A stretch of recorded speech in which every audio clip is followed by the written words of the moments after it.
حافظ راشد صاحب نے ایک اس طرح فضیلت کے موقع پر اس کا اہتمام کیا ہے. غالباً میرے خیال سے سارے ناظرین خوش قسمت ہیں وہ لوگ کہ جو اپنی اولادوں کو قرآن کریم جو ہے وہ پڑھنا سکھاتے ہیں. سبحان اللہ بڑی بڑی گئی. میں کہا روزہ دلان گئے تو ماشاء اللہ افطاری بھی کی تھی, گانا بھی کرتا ہوں میں مجھے ہضم بھی ہو گیا ہے کرنا سینے کرنے بھوکھا بٹیرا بولتا لڑتا ہے تو بھوک لگی ہوئی کہ کم از کم تھوڑا ذرا نازرانہ ساتھ دے جائیں. آپ تاریخ اٹھا کے دیکھیں, روایات اٹھا کے دیکھیں,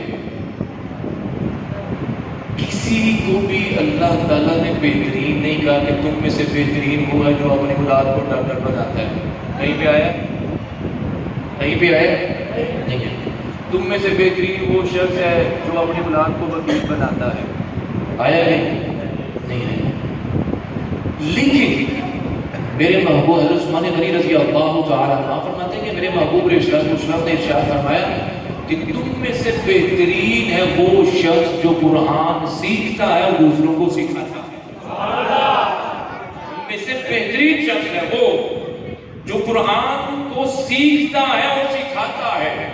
کہیں بھی یہ نہیں کہا کہ بھئی تم میں سے بہترین وکیل ہے, ڈاکٹر ہے, انجینئر ہے, کوئی پائلٹ ہے. نہیں, فرمایا کہ تم میں بہتر وہ ہے اور رہے گا کون؟ فرمایا جو قرآن سیکھتا ہے اور لوگوں کو سکھاتا ہے. آج میں دعوے کے ساتھ کہتا ہوں کہ ہمیں قرآن کریم پڑھنا نہیں آتا اور حقیقت ہے, اور میں یہ جو والدین ہیں میں ان سے گزارش کر رہا ہوں کہ خدا نہ اپنی اولادوں کو قرآن سکھائیں, قرآن سکھائیں. دیکھیں ہم نے مر جانا ہے, چلے جانا ہے, اگر پیچھے سے اولاد قرآن نہ پڑھ سکے تو یہ ہماری سب سے بڑی بدقسمتی ہے, بہت بڑی بدقسمتی ہے. ہم نے ساری دنیا کے ساتھ جھوٹ بھی بولا, کاروبار بھی کیا, ہر لحاظ سے ہم نے بچوں کے لیے کمایا بھی, لیکن پتہ نہیں حلال طریقے سے کمایا تو پھر تو ٹھیک ہے, اگر ہم نے حرام طریقے سے کمایا ہے وہ تو دنیا میں بھی اس کا توق پہنا جائے گا اور آخرت میں بھی ہمارے لیے عذاب کا مستحق ہمیں بنایا جائے گا. لیکن جس بندے نے اپنے بچے کو قرآن سکھایا ہے, اور یہاں تک میرے محبوب ارشاد الاسلام نے فرمایا کہ جو شخص اپنے بچے کو ناظرہ سکھاتا ہے, ناظرہ کہتے ہیں اوپر سے دیکھ کے پڑھنے کو, ناظرہ سکھاتا ہے, فرمایا کہ پڑھتا اس کا بیٹا ہے, پڑھتا اس کا بیٹا ہے, لیکن بیٹے کو نیکیاں ملنے کے ساتھ ساتھ اللہ تعالیٰ اس کے والدین کو بھی نیکیاں عطا فرماتا ہے. یعنی کہ پڑھ بیٹا رہا, پڑھ اولاد رہی ہے, فرمایا کہ اس کا ثواب جو ہے, اس کی نیکیاں جو ہے وہ والد کو بھی, ماں کو بھی ملتی ہے. اور فرمایا کہ اگر تو اس کے والدین گناہ گار ہیں, فرمایا کہ اللہ تعالیٰ ان کے گناہوں کو معاف فرما دیتا ہے. اگر وہ نیک ہے, فرمایا کہ اللہ تعالیٰ ان کے درجات کو بلند کر دیتا ہے.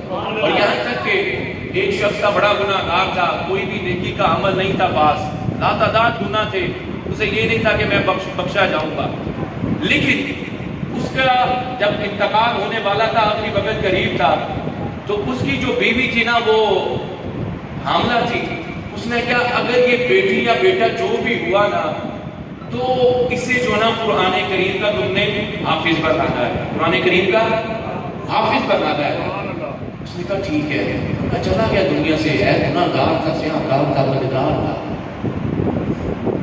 جب چلا گیا تو بیوی کے ہاں بیٹے کی ولادت ہوئی, تھوڑا بچہ لڑکپن میں آیا, چلنے پھرنے کے قابل ہوا, بولنے کے قابل ہوا.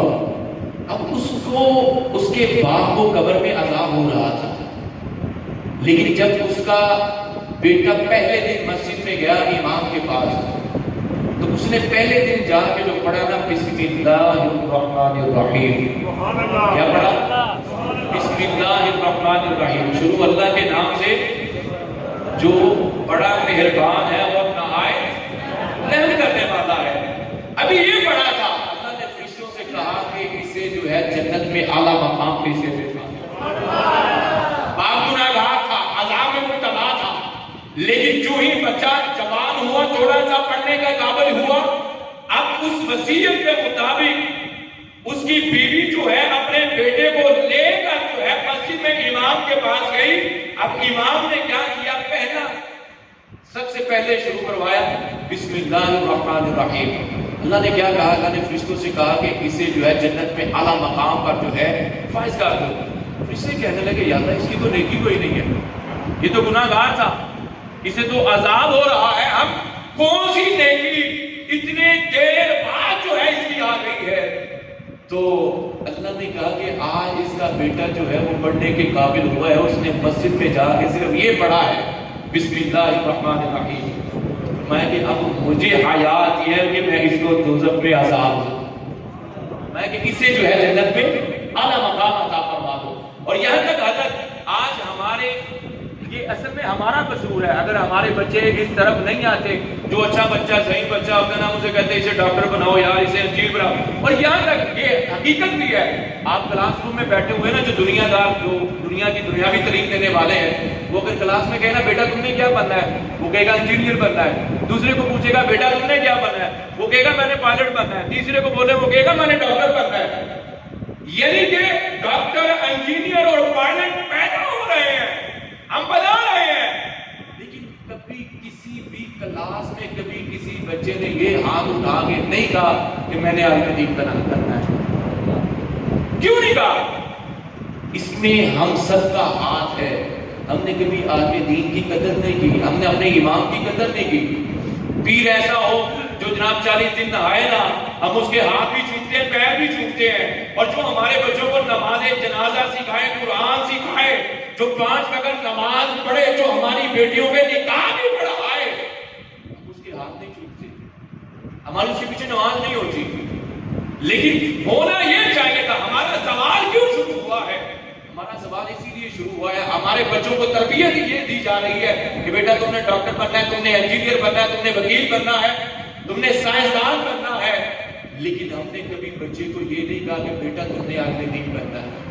اگر ہماری یہ تربیت ہو تو بچے ہاتھ اٹھا کے کہیں کہ ہم نے جو ہے وہ عالم دین بننا ہے۔ تو قرآن کی بڑی برکات ہے، اور قرآن میرے محبوب علیہ السلام کا فرمان ارشاد ہے، فرمایا کہ جس نے قرآن کریم کو یاد کیا، حافظ قرآن کا تو ایک الگ چیپٹر ہے، فرمایا کہ جس نے اپنے بچوں کو قرآن حفظ کروایا، فرمایا کہ وہ اپنے خاندان میں سے 10 لوگوں کو جنت میں لے کے جائے گا۔ اسی نا بڑا خوشی دے مارے ٹہل لے گا جو ساڈا بچہ فرمان جاتا نا، وہ ہو ساڈے 10 بندیاں دا جڑا نا جنہاں تے جنم واجب ہو چکی ہوگی، انہاں کو جناب سب جنت وچ لے کے جائے گا۔ لیکن وہ پتہ کس کے لیے ہے؟ ہم نے ساروں نے حدیث سن رکھی ہے، وہ اس کے لیے ہے، آگے پوری حدیث ہم نے کبھی سنی نہیں ہے۔ حدیث پوری یہ ہے کہ وہ حافظ قرآن جس نے اس قرآن کریم کی حلال کردہ چیزوں کو حلال جانا اور حرام کردہ چیزوں کو حرام جانا، اور اس قرآن کو پڑھتا رہا، یاد رکھا، فرمایا کہ وہ اپنے خاندان کے 10 لوگوں کی شفاعت کرے گا۔ لیکن ہمارے حافظ جو ہوتے ہیں نا، وہ آج کل تو جناب گلی گلی میں اکیڈمی کھل گئی ہے، آؤ جناب بچے کو جو ہے نا وہ حفظ کرائیں، 3500 روپیہ فیس۔ اور یاد رکھیں جب قرآن کریم کی تعلیم کے بارے میں پیسے کی کمائی کی باری آ جائے تو وہ اس پڑھائی میں برکت نہیں رہتی۔ لیکن ہمارے لوگ بچے جو ہیں وہ تباہ ہو رہے ہیں۔ کوشش کریں کہ اپنے بچوں کو ضرور اس سائڈ پہ لے کے آئیں۔ میرے محبوب علیہ السلام کا فرمان ارشاد ہے، فرمایا کہ بروز محشر 2 صورتیں جو ہیں وہ آپس میں جھگڑیں گی۔ فرمایا کہ سورہ بقرہ، سورہ آل عمران۔ کیوں؟ صرف اس لیے جھگڑیں گی کہ یہ کہے گی کہ سورہ بقرہ کہے گی یہ میری تلاوت کرتا تھا، سورہ آل عمران کہے گی نہیں یہ میری تلاوت کرتا تھا۔ اب اللہ کہے گا کہ میں تمہارے دونوں کو سامنے رکھ کے میں اس بندے کو جو ہے بخش دوں گا کیونکہ دونوں کی تلاوت ہوئی ہے۔ اور یہاں تک میرے محبوب علیہ السلام کا فرمان ارشاد ہے کہ فرمایا کہ جس نے قرآن کریم کو پڑھ کے بھلا دیا، فرمایا کہ بروز محشر آنکھوں سے نبی نہ اٹھائے، آنکھوں سے اندھا اٹھایا جائے گا۔ ہم حافظ بن جاتے ہیں اور بڑا ہم فخر بھی محسوس کرتے ہیں اور ہے بھی، کرنے والے بھی بات ہے، لیکن کوشش کریں کہ حافظ جو حضرات ہیں وہ نماز کی پابندی ضرور کریں، وہ اپنے والدین کی ادب اور ان کی جو عزت، ان کا جو احترام، اس کو زیادہ جو ہے نا وہ دیکھ کے چلنا پڑتا ہے۔